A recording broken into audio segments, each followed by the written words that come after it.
Muito boa noite. Hoje é quarta-feira, 22 de janeiro de 2020. Está no ar com vocês o programa Atividade. Programa que está há 27 anos no ar, já daqui a pouco chegando a 3 décadas de existência. Um programa jornalístico de conteúdo, sempre ao vivo e com um time de comentaristas da primeira qualidade, dos comentaristas, dos intelectuais do Rio Grande do Sul. A temperatura neste momento aqui em Porto Alegre, 26 graus centígrados. Tivemos um dia bem mais tranquilo em relação aos dias anteriores, né? Que passava de 34, 35 graus centígrados. E a previsão para amanhã também é de termos um dia mais ou menos nesta temperatura, nessa faixa de temperatura, 26 a 30 graus centígrados. A hora certa, neste momento, 19 horas e 4 minutos, horário de Brasília. Bom, como sempre acontece, o nosso Atividade começa sempre falando de esporte, de futebol, principalmente no começo do programa.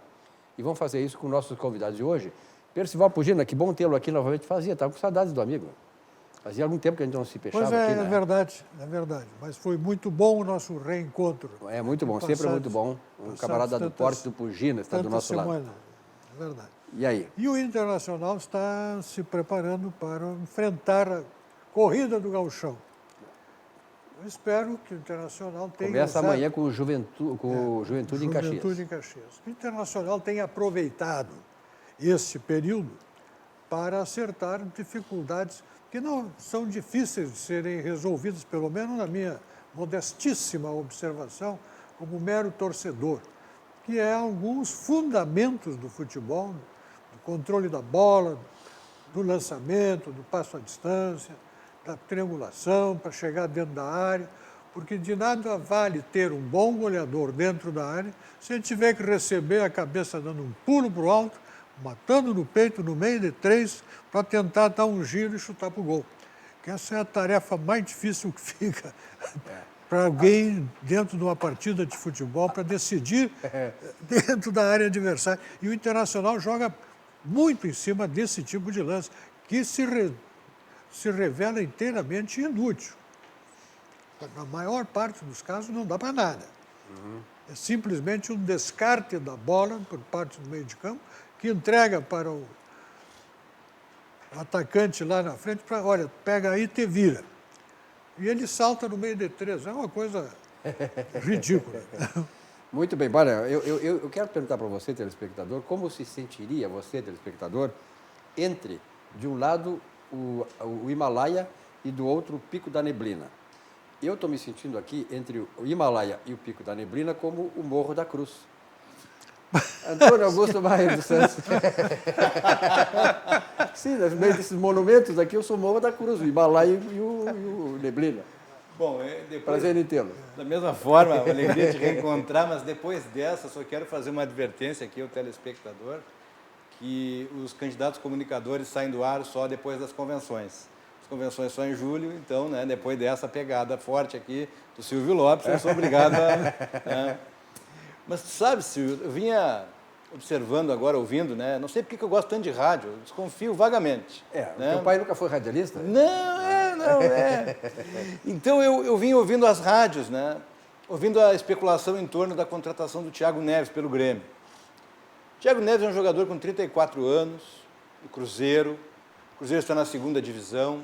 O desejo de muitos torcedores do Grêmio, do próprio Internacional, de outros clubes, é que o Cruzeiro despenque ladeira abaixo e busque a Série C.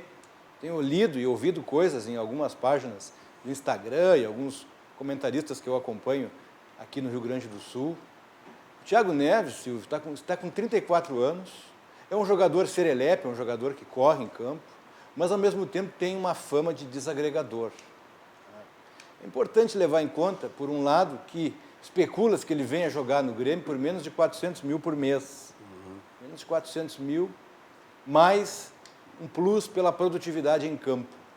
Não sei, tem que avaliar. O Grêmio teve algumas experiências em apostas infrutíferas o ano passado. André, Tardelli, não sei. E o Grêmio precisa de um goleiro. Paulo Vitor não convence mais, ele não...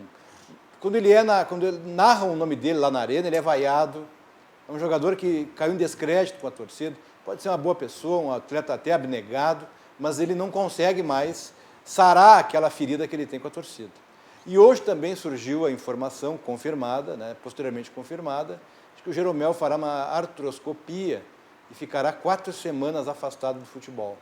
Então o Grêmio começa o Campeonato Gaúcho amanhã, sem ter um zagueiro importante. Na verdade, o Grêmio começa hoje. O Inter que é amanhã. Desculpe, hoje é quarta-feira.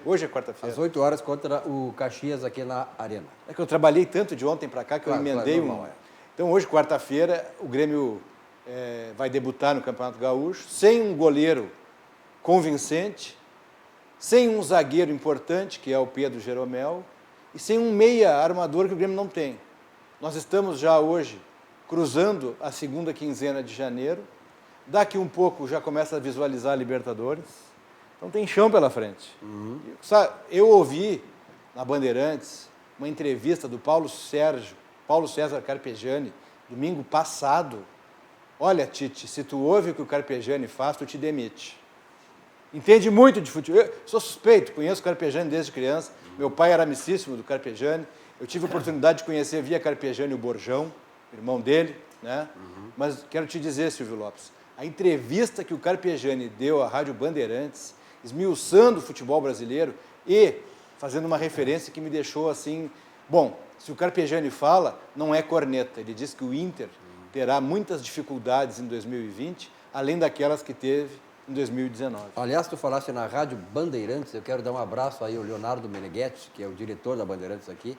A Bandeirantes está sendo hoje a melhor rádio do Rio Grande do Sul. Profissionais, uma programação bem feita, bem com conteúdo, com debates e tal. Parabéns, Leonardo Meneghetti, parabéns à equipe toda da Bandeirantes, seja do jornalismo geral, seja do esporte, porque a Bandeirantes realmente hoje é o grande veículo de comunicação do Rio Grande do Sul, tanto a TV quanto a Rádio Bandeirantes. Então, parabéns aí, pessoal da Bandeirantes. Trabalhei também muito lá na Bandeirantes e realmente a Bandeirantes está dando um salto de qualidade extraordinário aqui no Rio Grande do Sul. Quanto ao goleiro, o Grêmio contratou o Vanderlei, não te... Desculpe. Vanderlei, desculpe. Que não joga hoje, mas está aí, né? Data máxima vênia, Vossa Excelência apresenta embargos declaratórios aqui, está saneando a obscuridade do voto anterior. Por favor, me dá um dicionário ali. Quero saber o que é embargo declaratório, você pode poder. Não. O juridiquês aqui é para traduzir o seguinte, o tio aqui cometeu um erro, mas o Silvio Lopes... Aqui o avô corrigiu. É verdade. Não, corrigiste uma falha. É que o Paulo Vitor, quando ele é narrado lá na arena, o estádio não aceita mais. O André era vaiado, entendeu? E cometi uma gafe, é que não foi nem explorada a vinda dele para o Grêmio. O que falaram dele é que ele está muito magrinho, ele tem que ir nas churrascarias aqui e pegar corpo. Agora, para encerrar essa parte do esporte, tu falaste aí no Paulo César Carpegiani, que eu vi jogar, foi um jogador extraordinário. Eu acho, como observador, como jornalista de esportes que fui também, que o Internacional não trata bem os seus ex-ídolos. O Carpegiani tinha que ter uma estátua lá também. O Falcão tinha que ter uma estátua lá no... Porque, olha que eu digo, do ponto de vista de um gremista, um observador, o Fernandão foi uma grande figura, tá, mas olha, e o Falcão? E o Manga? E o Paulo César Carpegiani? E o Manga? Quer dizer, esses profissionais também mereciam ser muito mais considerados pelo Internacional. Não acha, Carpegiani? Olha, eu acho. O que eu acho horrível são as estátuas que são feitas. São muito feias. Disponibilizadas para consagrar alguns atletas com obras que não têm a qualidade da personagem homenageada por ela. Então, eu acho... Olha, a gente anda por aí, vê estádios de futebol que tem na entrada os seus atletas, são obras bonitas. Né? E aqui é um negócio estranho, esquisito, não gosto. Eu não vi a estátua do Renato, agora a do Fernandão parece Maradona, é pequenininho, o Fernandão era um grandão, 2 metros de altura, fizeram Maradona. Então, realmente, eu acho que tu tem razão, Pugina. Essa questão da qualidade, né, aquilo ali é uma coisa que vai se eternizar, então tinha que ser melhor cuidada, não é verdade? Exato. Muito bem, olha aqui, ó, Sucos Petri, a sua sede pede sempre melhor. Sucos Petri, a bebida de todas as estações. Suco de laranja, suco de uva, 100% natural, sem adição de água, açúcar e conservantes. Aproveite e tome agora no verão, sobretudo, né? Suco Petri bem geladinho é a coisa mais importante que tem, sobretudo para se acompanhar na sua refeição, seja ela meio-dia, à noite, à tarde, a hora que for, com esse calor, Sucos Petri. E a Auxiliadora Predial, auxiliar e simplificar a sua vida é o nosso melhor objetivo. Carteira de clientes, PhD no segmento de aluguéis, todas as garantias para os proprietários. Importante, né? A gente está lá em São Paulo também ganhando mercado em São Paulo. Num mercado, assim, numa concorrência que é muito grande em São Paulo, mas a auxiliadora predial, com o pedigree que tem, a competência que tem e a ousadia que tem nos negócios, com a seriedade e responsabilidade, ela está ganhando mercado num segmento lá importante e muito concorrido na capital paulista. Vidrobox, a qualidade do vidro está aqui desde 1971. E há 2.500 anos, quando os fenícios, né, descobriram o vidro vem se tornando, e é hoje realmente um elemento diferencial, um elemento que traz no seu bojo, né, uma qualificação, uma beleza, um embelezamento nas obras de construção civil. Portas com bolas hidráulicas, automáticas, instalações comerciais, fechamentos de sacadas, box para banheiros, enfim. É uma grande variedade de produtos que a Vidrobox disponibiliza para vocês. Doutor Augusto e Pugina, o governador Eduardo Leite esteve hoje à tarde, passou lá na Assembleia e está tentando costurar aqueles projetos todos de reforma. A reforma é importante, né? Reformar hoje é fundamental, né? Ou a reforma ou o caos, né? Já dizia um famoso artífice que tinha por aí. Então, ou reformamos ou entramos no caos. Ele está tentando costurar. Parece que vai ser bem sucedido. O governador tem se notabilizado por ser um bom negociador, Pugina, não conhece? Ele consegue levar a pauta dele, de algum modo, de uma forma bastante exitosa, né? E a reforma administrativa do Estado é de uma necessidade imensa. Não dá para adiar. O Estado virou, no Rio Grande do Sul, e na maior parte dos estados brasileiros e na União, um monstrengo. Um monstrengo. Uma estrutura defeituosa, arcaica, desnecessária, que onera a sociedade, que dificulta a decisão, que cria lideranças classistas que cuidam exclusivamente dos próprios interesses e não estão preocupados com a sua função, com a sua repartição. Vivemos sobre o império, isso tem sido sistematicamente denunciado, vivemos sob o império das corporações, e as corporações vão desde os altos poderes, que é uma coisa meio estranha tu imaginar que tu vai ter uma corporação do poder, porque o poder por si já é poder, e tu criar uma corporação dentro do poder, tu tens uma corporação superpoderosa, porque ela está escorada em pessoas que detêm poder de Estado. Estas coisas travam o futuro do Rio Grande do Sul. Se agigantaram às nossas custas, à nossa custa, que é a expressão correta, e à nossa custa, a capacidade de pagamento disso se esgotou. Daí as dificuldades que tem para receber o essencial, o fundamental, que é o próprio salário. E precarizando os serviços públicos. Pois o governador esteve lá na Assembleia e também ele visitou hoje a ponte que liga Campo Bom a Novo Hamburgo, que era uma grande, e que ainda é uma grande reclamação, né? Era um desafio para aquela região lá, esta ligação entre Campo Bom e Novo Hamburgo. Nós temos uma imagem, um VT, que mostra a visita do governador Eduardo Leite a esta ligação entre Campo Bom e Novo Hamburgo. Vamos verificar.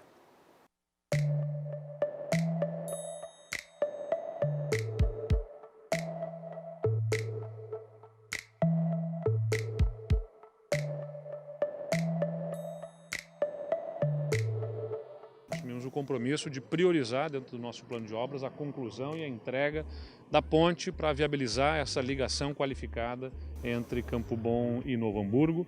E estamos podendo visualizar, né? Essa entrega foi feita em dezembro, mas fiz questão de poder vir aqui acompanhar essa realidade, que é a obra concluída e atuando e afetando positivamente a vida de quem mora nessa região, quem mora nos dois municípios.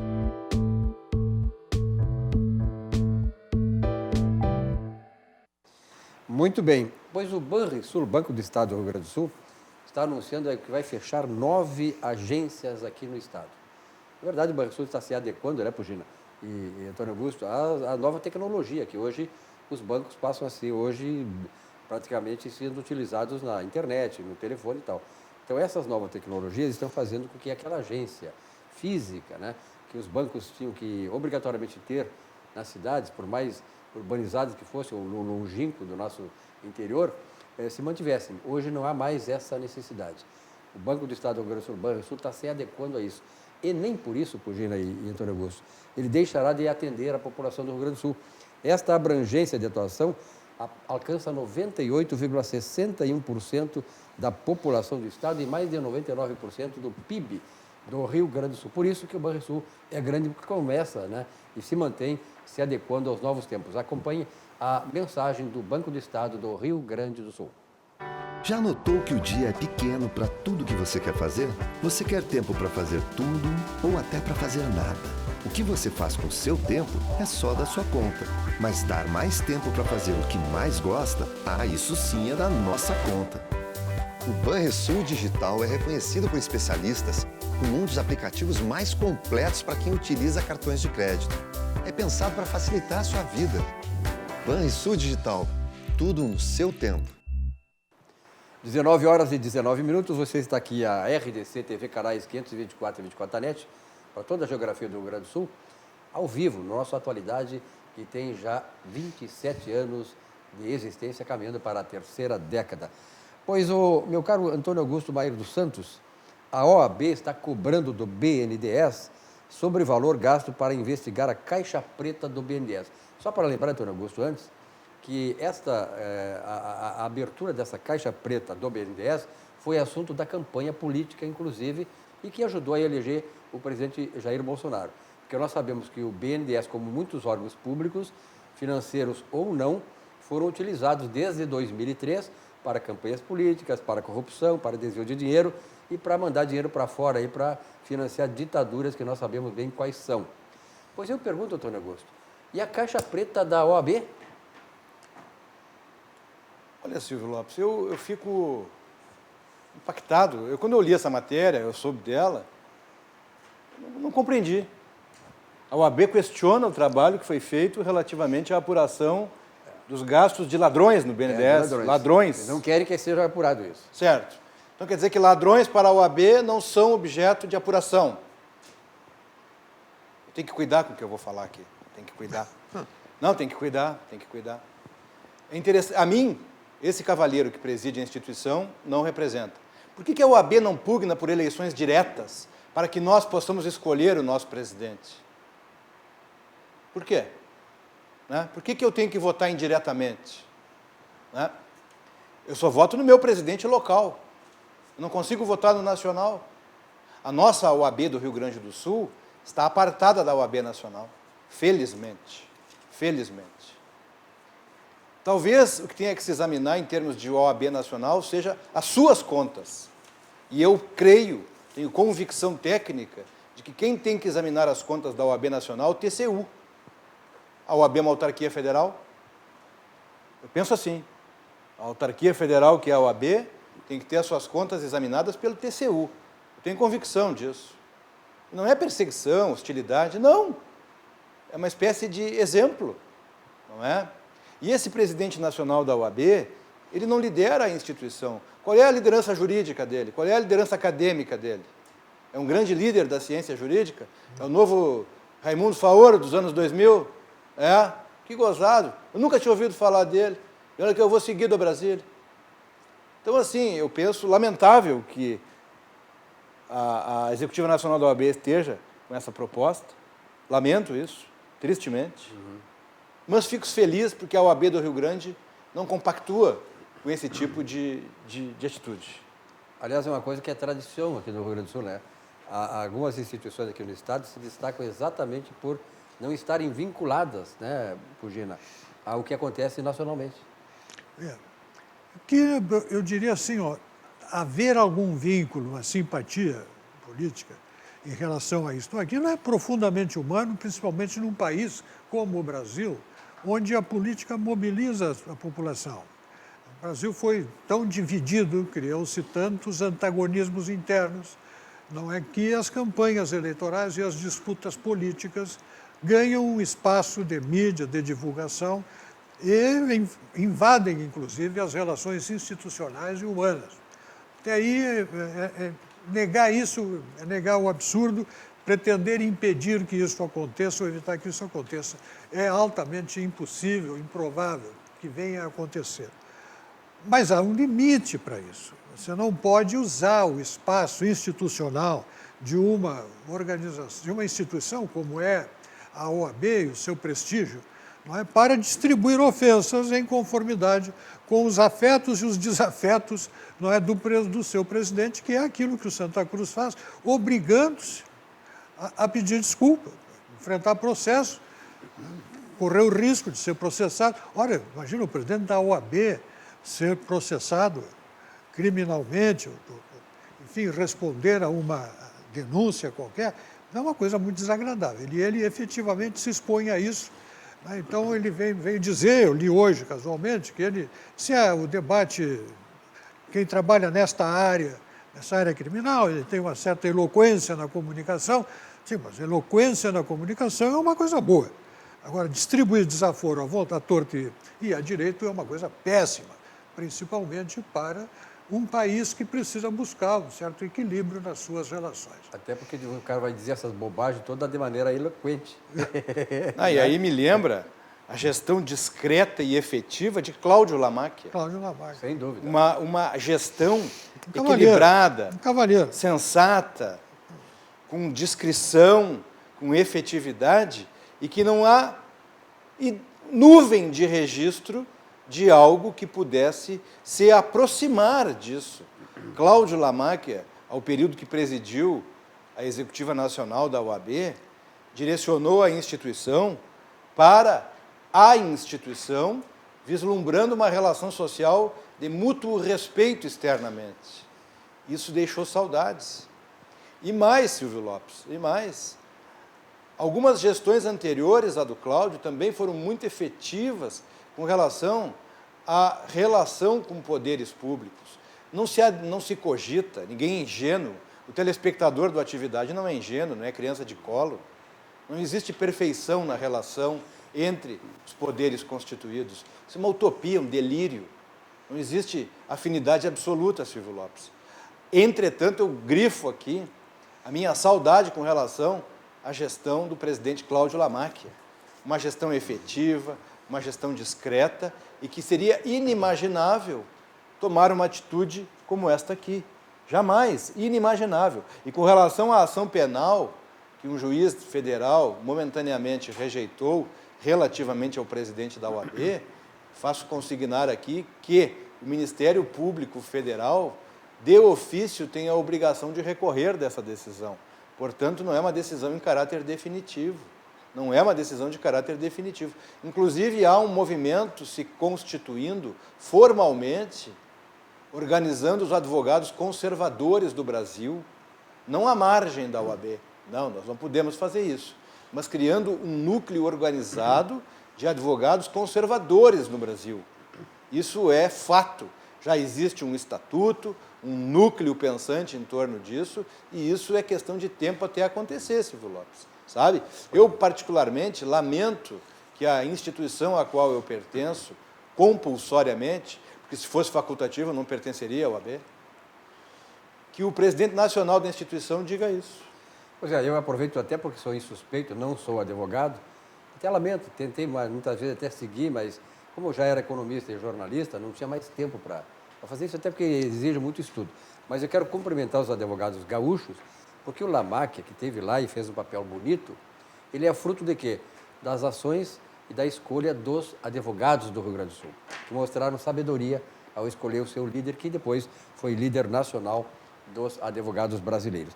Falando em OAB, Antônio Augusto e Pugina, a Caixa dos Advogados, a Caixa de Assistência dos Advogados do Rio Grande do Sul, ontem teve aqui o presidente Pedro Zanetti Alfonsin, ela está fazendo uma ação interessante no litoral do Rio Grande do Sul. Por exemplo, a programação iniciou 18 de janeiro na praia do Imbé.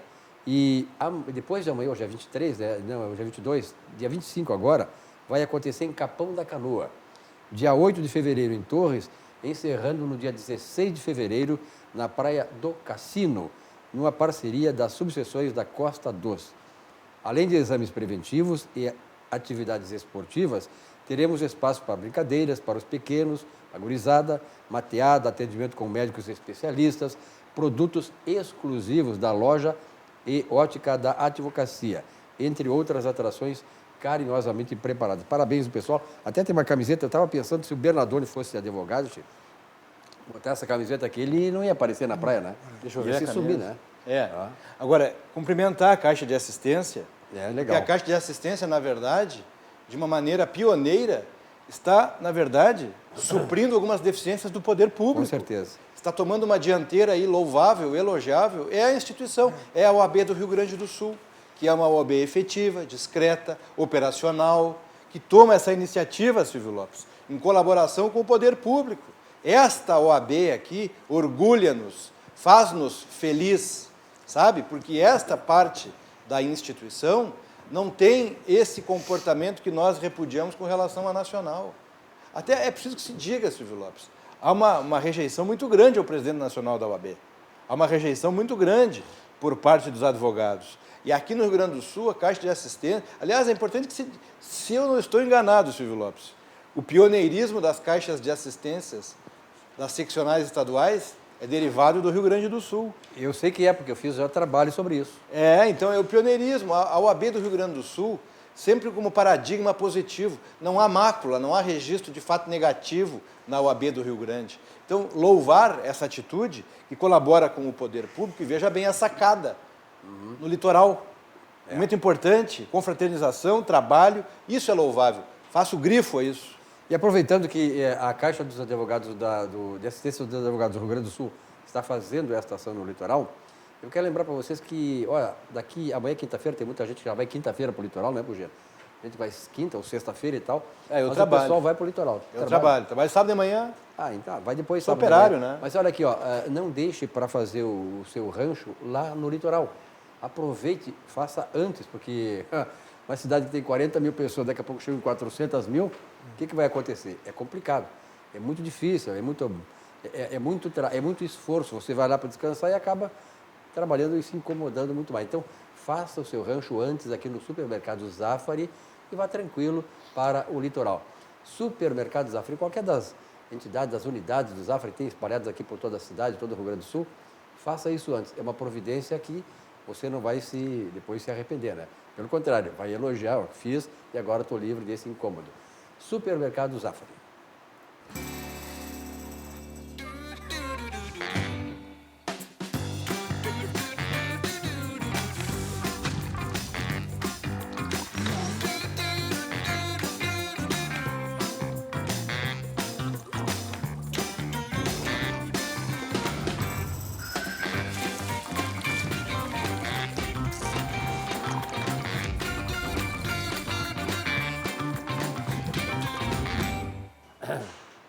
Zafari a Zafari. Hoje eu estive lá no Zafari da Getúlio Vargas, realmente os produtos do Zafari são de primeira qualidade.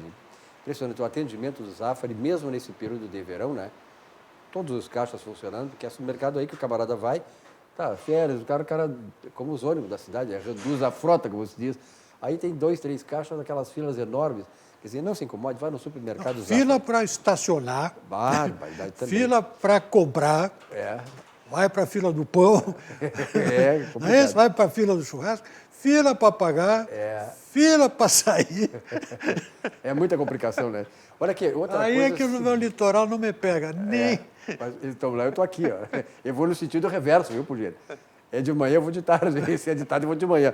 Olha aqui, o Barranco continua sendo aquele grande ponto de atração turística da gastronomia do Rio Grande do Sul, que eu, Pugino, tu sabe muito bem disso. Tem empresário que quando marcam um encontro, já contei isso aqui, os caras marcam um encontro aqui para fazer negócio no Rio Grande do Sul. Onde é que eles marcam?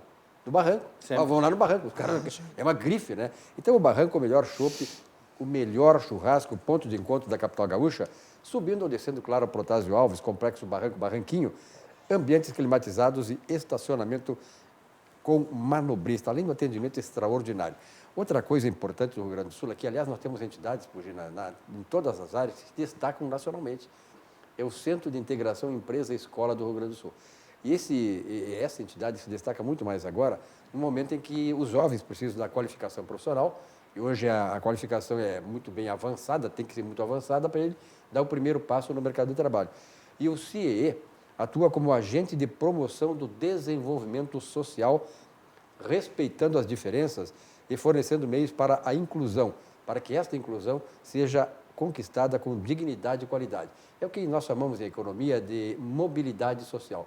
O camarada entra, claro, com a projeção, né, Pugina, de ser alguma coisa lá na frente. Quer dizer, o próprio Papa Leão XIII, nunca esqueço, Pugina, numa das encíclicas dele, Rerum Novarum, ele contestava o marxismo, dizendo exatamente o seguinte: o marxismo vem aí para atrapalhar a vida do trabalhador. Ele diz na Rerum Novarum, porque o trabalhador, ele sonha um dia ser alguém, ser um empresário, ser um empreendedor. Então, essa era a grande crítica que o grande Papa Leão XIII deixou cravado na Rerum Novarum. E o CIEE faz esse trabalho para qualificar os nossos jovens. Vamos acompanhar aí esta mensagem do Centro de Integração Empresa-Escola do Rio Grande do Sul, que faz muito bem o seu trabalho, preparando os nossos jovens para o mundo do trabalho e da sua realização pessoal, profissional, familiar. Vamos acompanhar.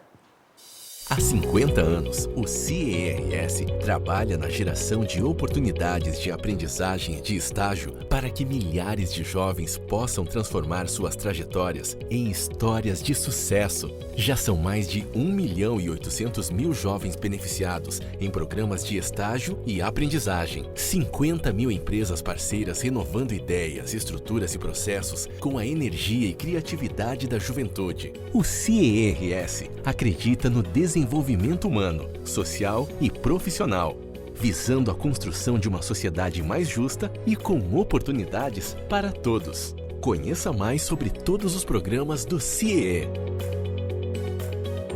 CIEE 50 anos, uma história de infinitas oportunidades.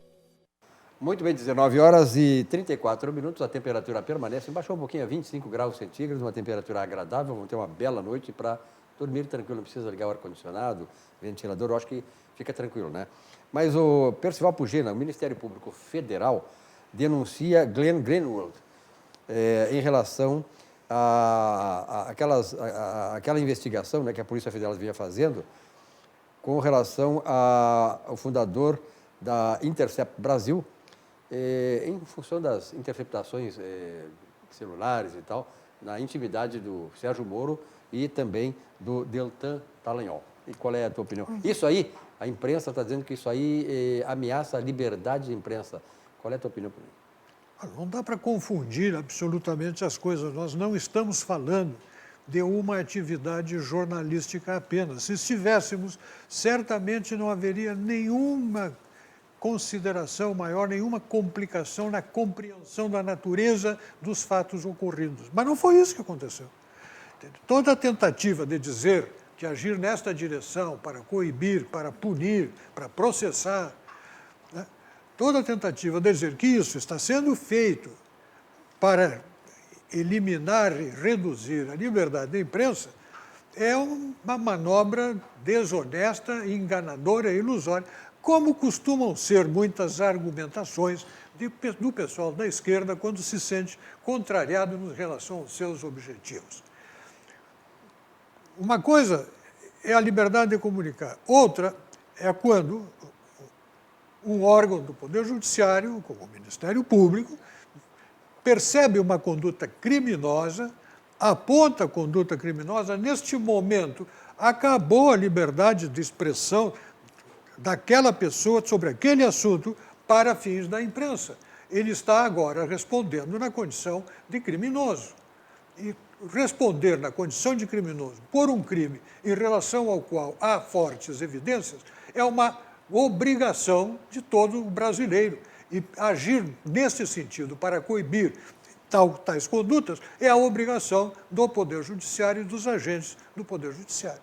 Então, querem confundir as coisas para botar a imprensa no meio de algo que não é da imprensa, felizmente não é, e em respeito à imprensa devemos dizer que não é, trata-se apenas de uma conduta identificada pelo Ministério Público Federal como criminosa. E a imprensa, diga-se, né, é o chamado quarto poder, executivo, legislativo e judiciário. A imprensa é o quarto poder. Eu, como jornalista, eu não me sinto incomodado com essas coisas, porque, na verdade, eu acho, o Antônio Augusto Maier dos Santos, que a liberdade, como todas as coisas, não são absolutas.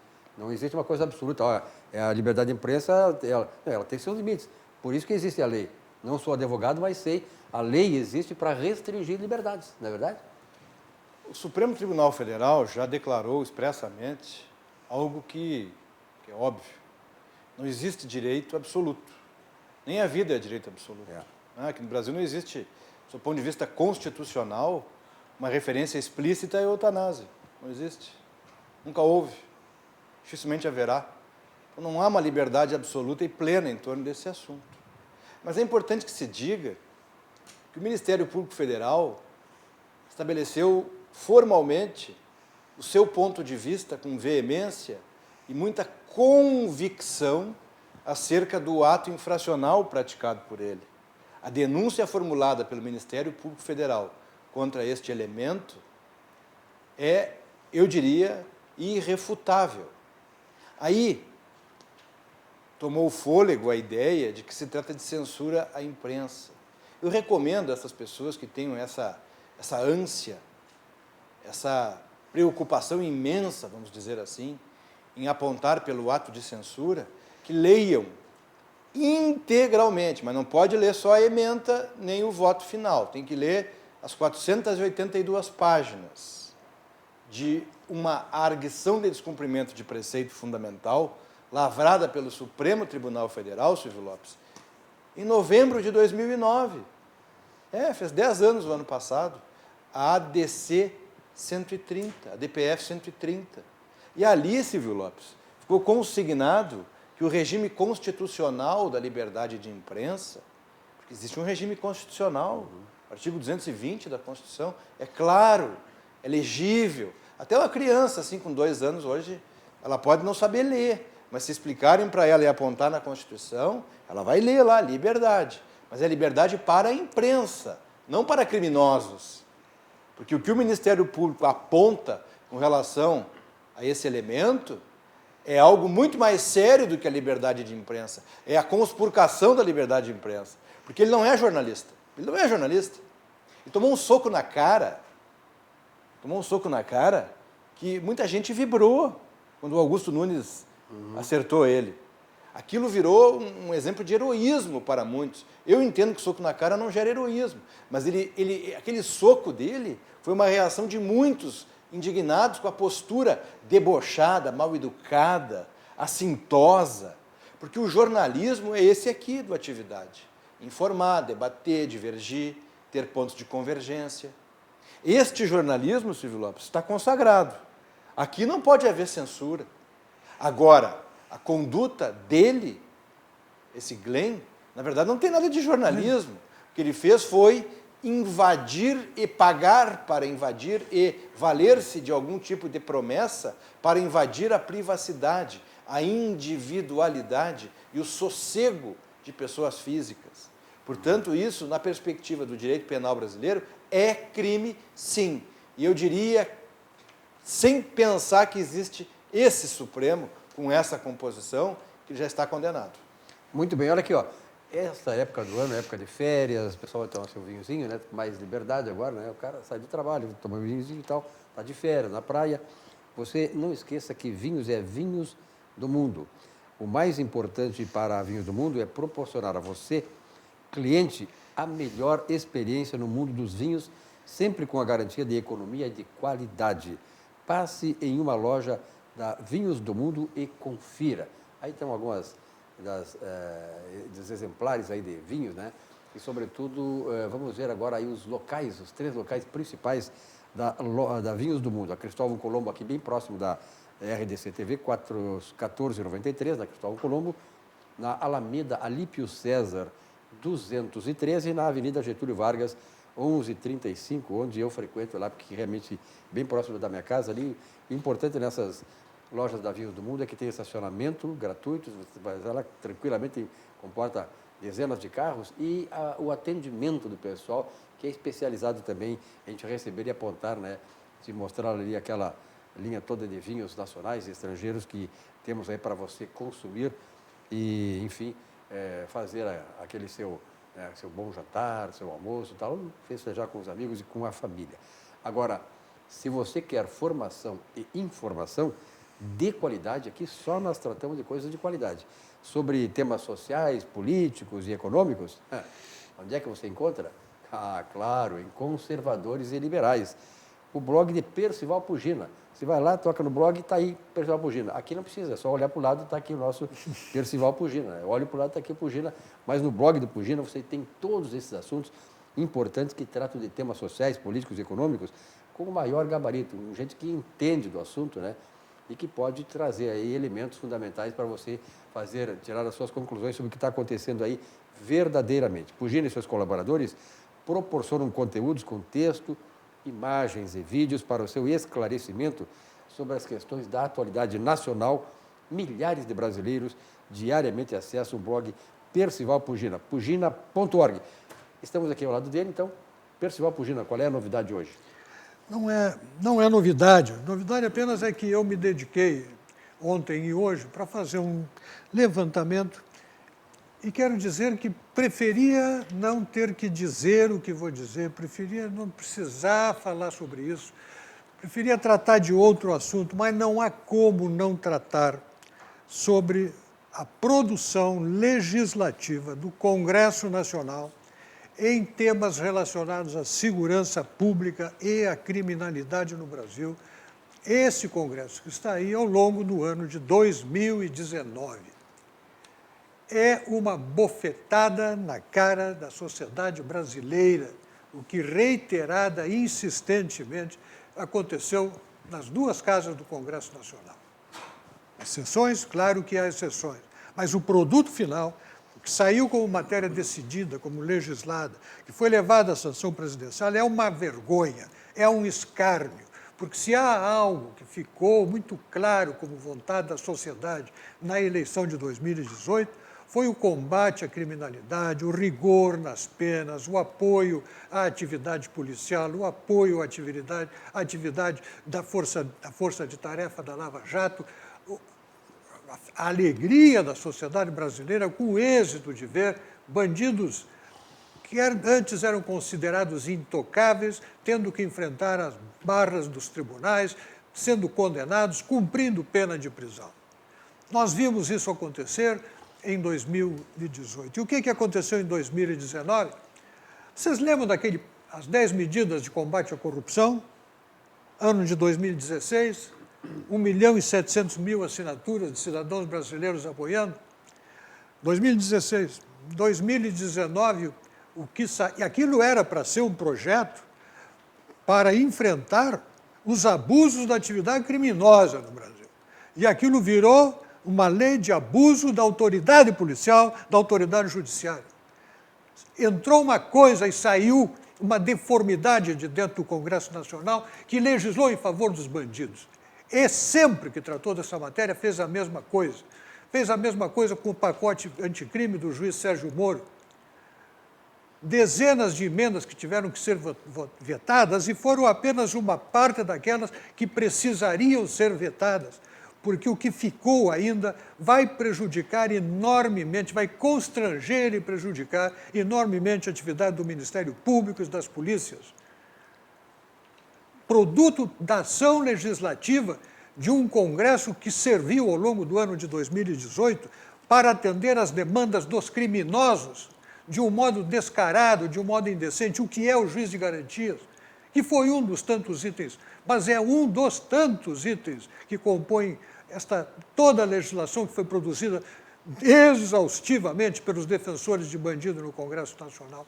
Ora, é mais uma instância processual, mais um juiz de direito indicado para cuidar da garantia de quem? Do cidadão? Não, garantia do criminoso.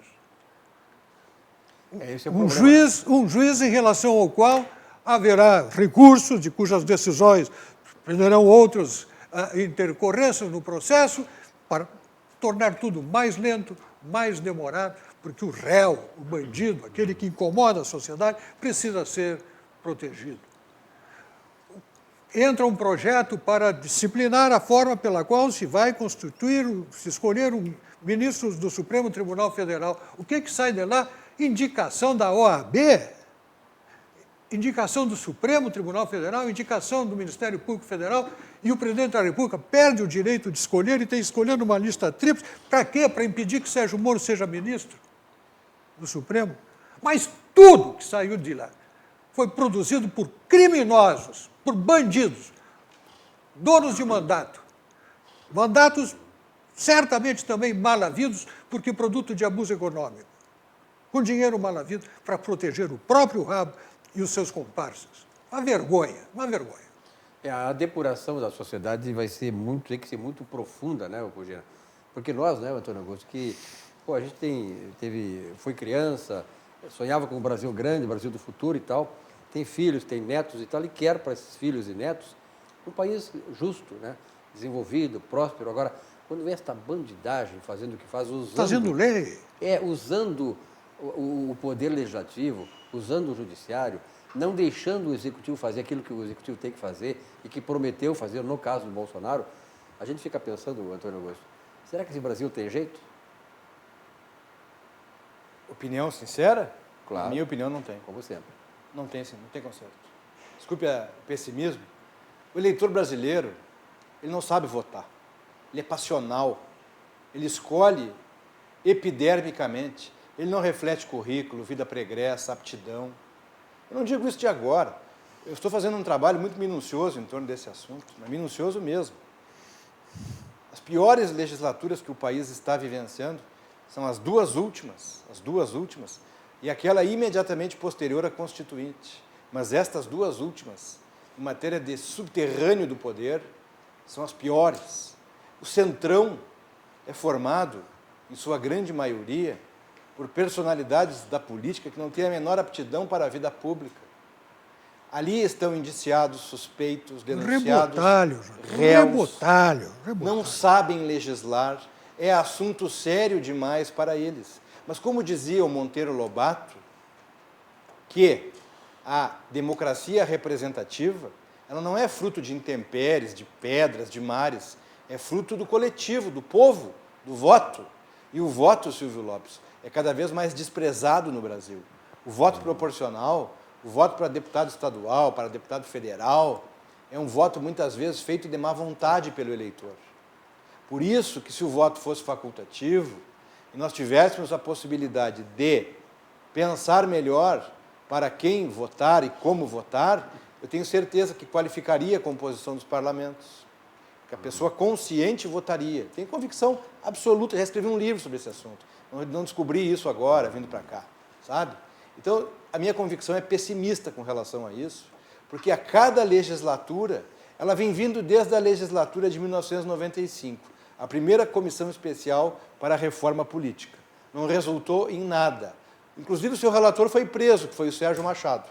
Então, Silvio Lopes, é importante destacar o seguinte, o Centrão, ele é formado por uma tropa de jejunos, de mentecaptos, de criminosos que se apoderaram do eixo poderoso da maioria da Câmara, porque com eles se forma a maioria ou com eles não se forma a maioria. Com eles há obstrução ou não há pauta. É simples. Eles formam as maiorias, eles definem as redações finais dos projetos de lei. Foram eles que violentaram a proposta originária do ministro Sérgio Moro. Eles, esses capadócios, esses verdadeiros vagabundos que estão lá sob imunidade parlamentar, sendo remunerados por nós, eles não têm aptidão, Silvio Lopes. Muitos deles correm o risco agora de, em primeira instância, até serem condenados, quiçá presos, porque eles estão lá de forma indigna, mas, eleitos. Então, isso que o Pugina fala, isso é a mais pura verdade. Falar deste grupo do Congresso Nacional, desta maioria que domina o Congresso Nacional, é algo que repugna, que o estômago rejeita, porque é dejeto. É dejeto, Silvio Lopes, porque as lideranças que integram essas bancadas ou essas hordas de cafajestes, na verdade, são formadas por pessoas que não têm habilitação para ter mandato eletivo. Eles não sabem a diferença desses institutos que eles estavam votando. E o pior foi o ministro Supremo, presidente, no regime de plantão, dizer que não se aplica na Lei Maria da Penha e na Justiça Eleitoral. Mas onde é que se dão os índices de violência doméstica? Não é na Maria da Penha? E na Justiça Eleitoral não se declinou de competência da Justiça Comum para a Justiça Eleitoral para que se apurasse lá o Caixa 2, o Caixa 3, a lavagem de dinheiro? E lá não tem juiz de garantia? O juiz de garantia é o corregedor do colega? Mas onde já se viu isso? Quem é que apresenta a ação penal? É o Ministério Público.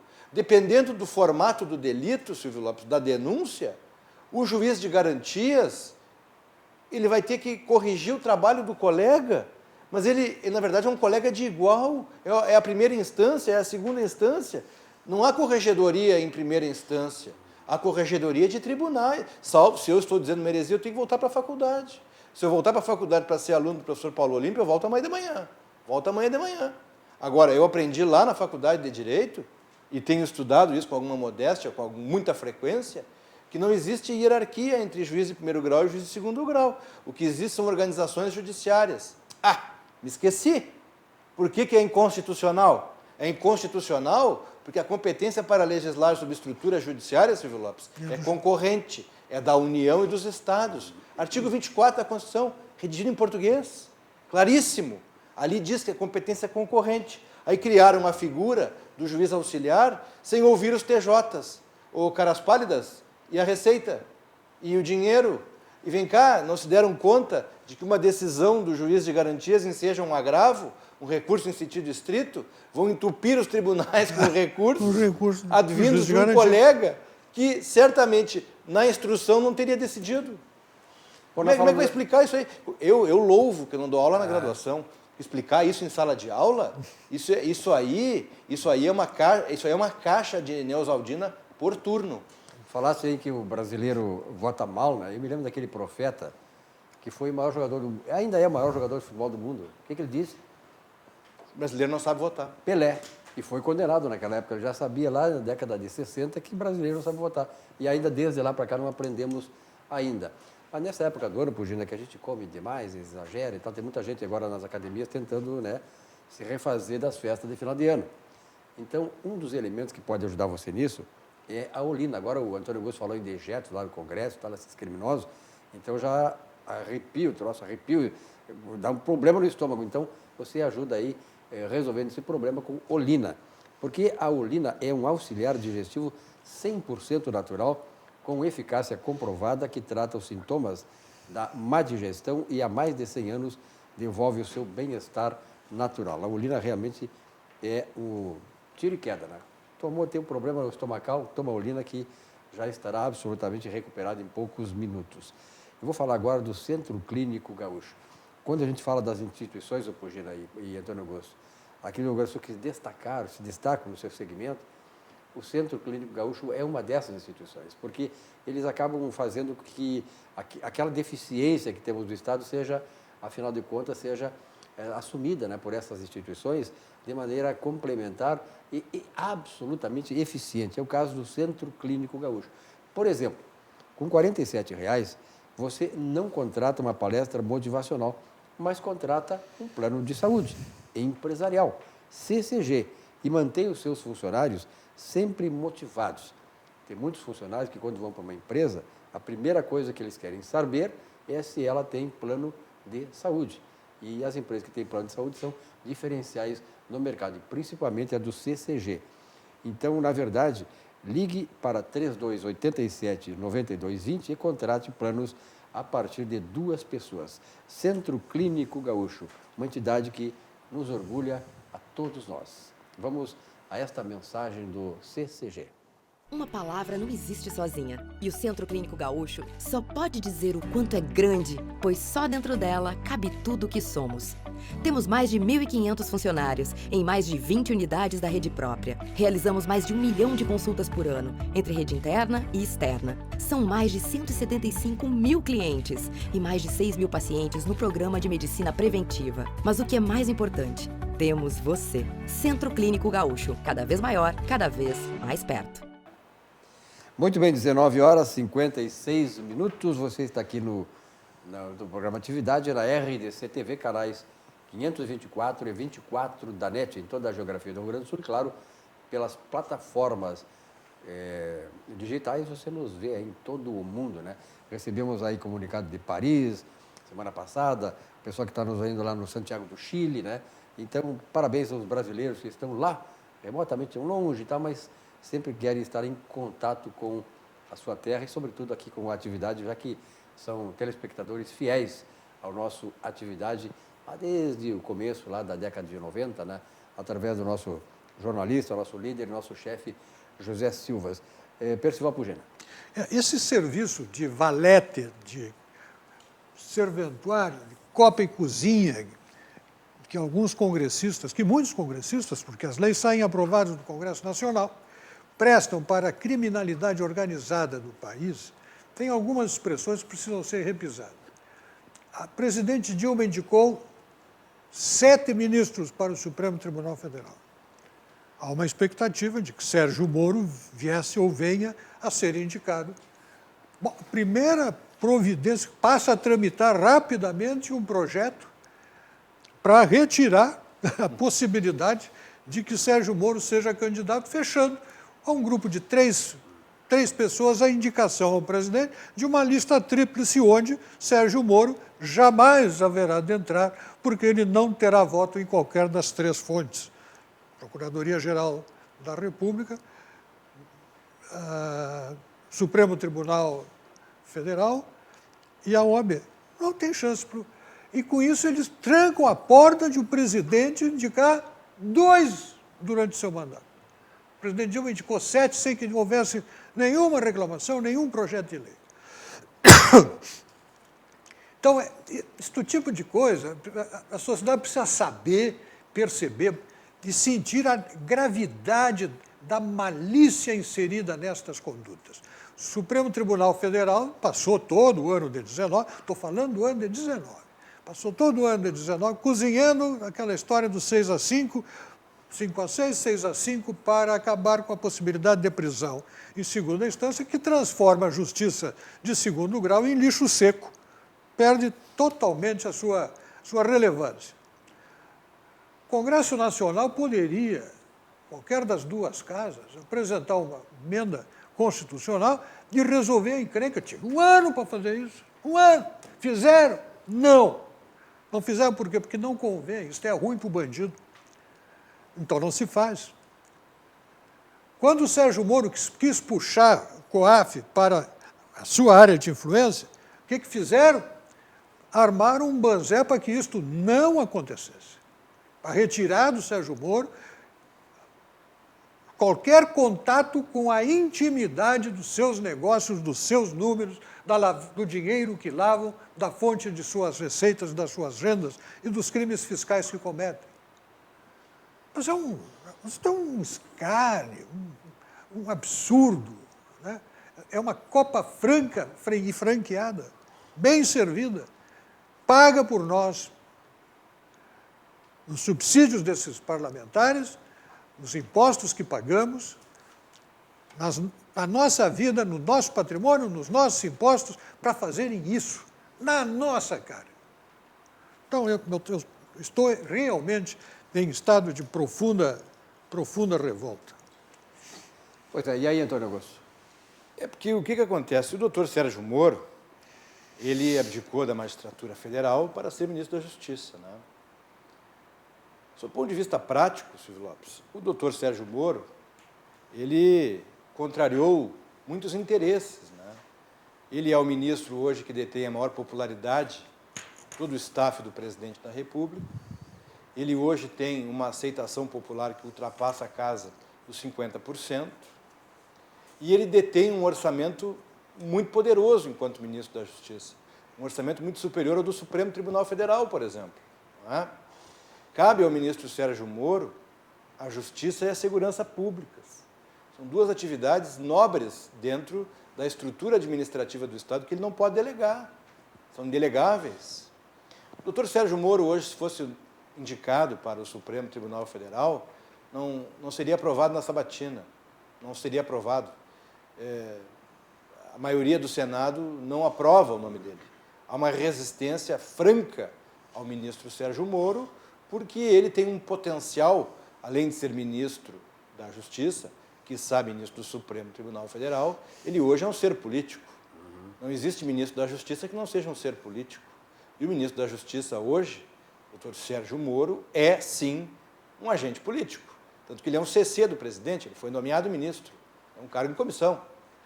Entretanto, o doutor Sérgio Moro, por conta da sua biografia, do seu protagonismo na sua inserção política, ele desperta a curiosidade e o interesse e a inveja de muita gente, não é? E o Sérgio Moro padece de um problema grave, ele tem palavra. E aqui no Brasil, dependendo do perfil do homem público, ter palavra, Pugina, é perigoso, é nocivo. Vejam, Silvio É Lopes. suspeito. Nossos Não é telespectadores confiável. têm que lembrar. Tão logo encerrado o segundo turno, o doutor Sérgio Moro pegou um avião de carreira, foi até Brasília, até o Rio de Janeiro, reuniu-se com o então presidente eleito, Jair Bolsonaro, e aceitou o convite para ser ministro da Justiça. E na primeira coletiva que ele deu, na saída do acesso do condomínio onde mora o presidente Jair Bolsonaro, ele disse que tão logo reaberto o trabalho legislativo em 2019, ele pessoalmente encaminharia um conjunto de propostas para alterar a estrutura processual penal, penitenciária e outros elementos da legislação que estavam carcomidos pelo tempo. O que fez o ministro Sérgio Moro? Honrou a palavra e compareceu na Câmara dos Deputados, levando os autógrafos dos projetos de lei, das propostas de emenda à Constituição. Foi o que bastou para despertar nessa horda, eu vou sempre insistir, né? Nessa horda integrante do Centrão, não, ele não será o responsável pela confecção dessas alterações. Nós, Congresso Nacional, Câmara dos Deputados, é que faremos isso. Então isso mostra o quão diminuto é o cérebro, o espírito e o caráter dessa tropa, como dizia o meu amado pai, tropa que integra o Centrão. São pessoas que alguns deveriam estar presos, né? E outros, Babam Lopes, de burros. não tem capacidade. Esse assunto é muito complexo para alguns que eu duvido do grau de alfabetização, porque é difícil tu impugnar a candidatura de deputado federal suscitando o seu analfabetismo. O único que padeceu de um constrangimento relativamente recente quanto a isso foi o Tiririca, que foi absolvido em primeira e segunda instância. Mas eles tentaram impugná-lo para maculá-lo, mas ele foi absolvido porque ele tinha carteira de motorista. Então, essa questão aqui do Centrão, que destruiu, que simplesmente anarquizou Mas, o conjunto de interessante, Antônio propostas... Augusto, é que não tem disputa ideológica aí. Do quê? Nesse caso. Em relação à criminalidade, está todo mundo junto. É porque ali tudo é sócio, né? Todo mundo. Estão legislando em causa própria. Todas as decisões tomadas pelo Congresso Nacional, Câmara e Senado... Vai tem ver um como é que único... vota a direita, vai ver como é que vota a esquerda, vai ver que bandido é bandido e está votando como bandido. Eles têm um único propósito, que é burocratizar o processo brasileiro. Fica nítida. A intenção deles é burocratizar, procrastinar. O que se traduz pela proibição da prisão em segunda instância? O sinônimo grifado, impunidade. Porque até o Supremo Tribunal Federal examinar essas questões, é caso de prescrição, Silvio Lopes. E eu faço aqui a indagação que eu faço aonde vou. Rádios, televisões, debates. Eu quero ver atribuir a recorribilidade dos recursos extraordinários ao Supremo Tribunal Federal para reexaminar se o delito com pistola d'água ou pistola de brinquedo tem importância. Uma questão que nós discutimos na sala de aula e depois é caso concreto. Se a arma de fogo ou a arma de brinquedo são instrumentos do crime. Isso não é matéria para o Supremo mais tratar, mas pela repercussão geral e pela decisão que o Supremo tomou, sim. Quem é que votou melhor nisso? Luiz Fux, Luiz Roberto Barroso. Aliás, eu vou insistir.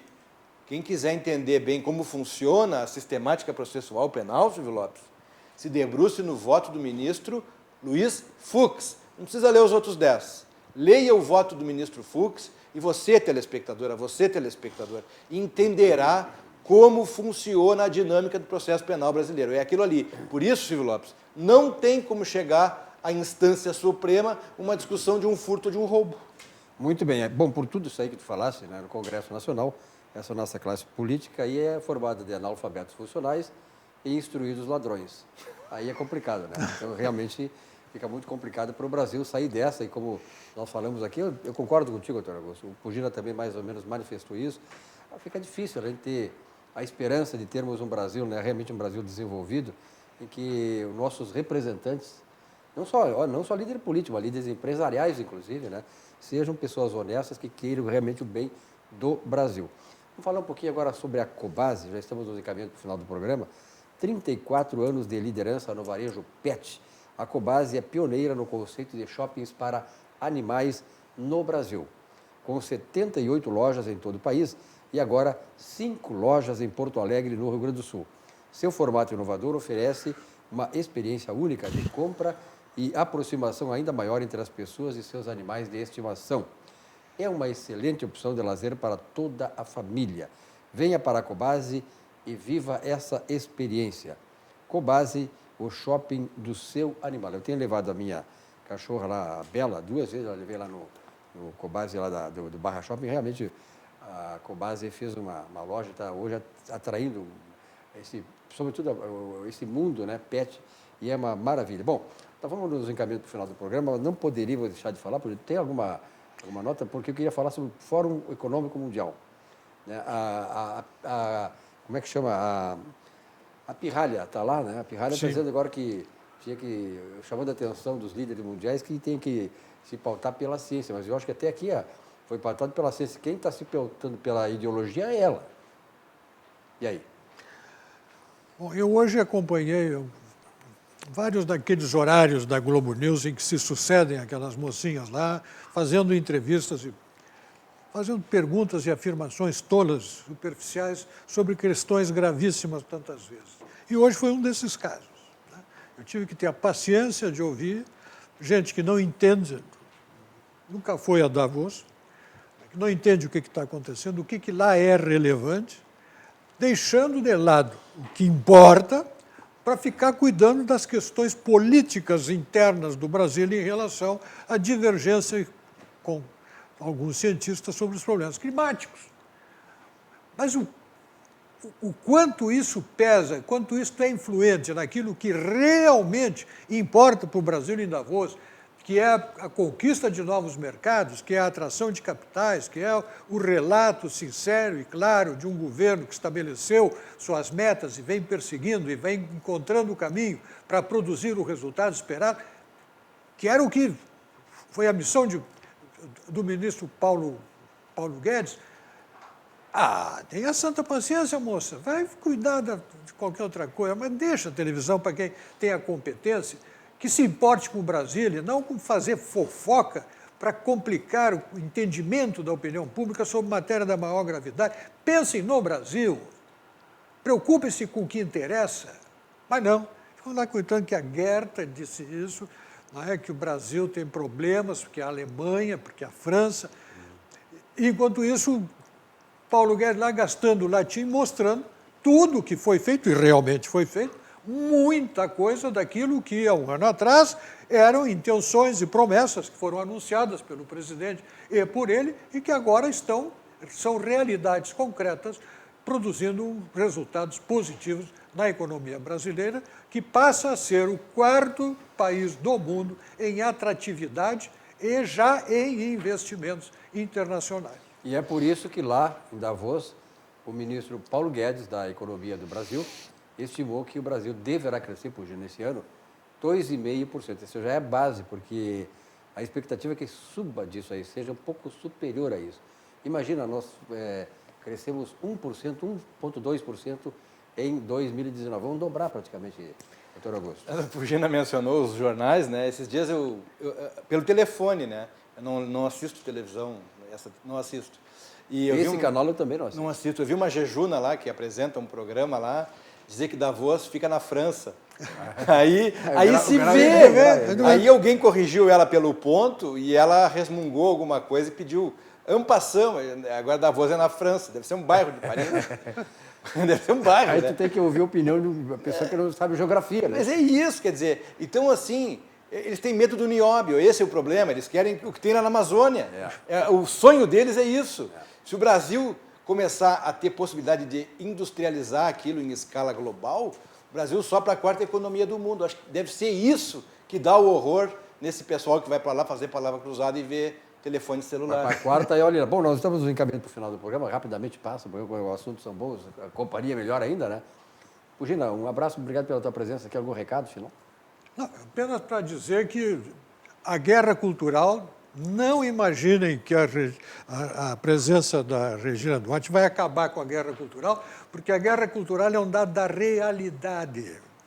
leva meio século, a guerra cultural começou, não vai acabar tão cedo. O que nós estamos vendo é uma coisa curiosa e, ao mesmo tempo, uma hipocrisia muito grande da esquerda brasileira, que consiste no seguinte: eles querem que o novo governo, que lhes ganhou a eleição, proceda em relação a estes artistas de um modo que eles não procederam quando estavam no governo.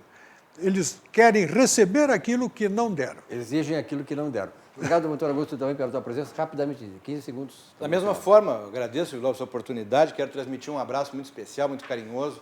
Chiquinho Tasca, Elson Furini, pessoas sensacionais. E referir o seguinte: isso aqui que acontece, esse pessoal não quer legitimar o governo do Bolsonaro, eles não querem permitir que alguém que foi eleito e que simplesmente emudeceu o atraso, administre o país e dê progresso ao país. Eles não permitem isso, eles estão com saudade do atraso, do telefone analógico, das carroças, Silvio Lopes. Eles têm saudade disso. E de roubalheira, né? Qual foi a manchete de algum jornal no Brasil, desde 1º de janeiro de 2019, sobre roubo e assalto no Brasil, a cofre público? Não teve. É verdade. Obrigado, então, doutor Augusto. Obrigado, pessoal Pugina, a você, telespectador, pela fidelidade, pela audiência. Tenham todos uma boa noite. Que o Grêmio seja feliz no jogo de hoje e o Inter amanhã no jogo contra a Juventude lá em Caxias. Boa noite e até amanhã.